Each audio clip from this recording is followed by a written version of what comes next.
بسم الله الرحمن الرحيم. عن جابر رضي الله تعالى عنه قال قال رسول الله صلى الله عليه وسلم لا تذبحوا إلا مسنة إلا أن يعصر عليكم فتذبحوا جذعة من الضأن. প্রিয় দর্শকেরা, আমি আজকে একটি গুরুত্বপূর্ণ মশলা নিয়ে লাইভে আসছি। যেহেতু কুরবানি আমাদের সামনে আছে, আমাদের এলাকায় কুরবানির বয়স নিয়ে এবং দাঁত নিয়ে মতানৈক্য। কিছু মানুষের এখনও ধারণা আছে যে 2 দাঁত ছাড়া কুরবানি দেওয়া যাবে না।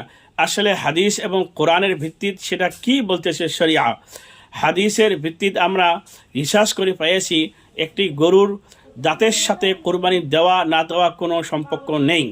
যে কোনো পশুর কুরবানি দেওয়ার দাঁতের সাথে সম্পর্ক নাই। হ্যাঁ, বয়সের উল্লেখ আছে, ইল্লা মুসিন্না শব্দ নিয়েছে।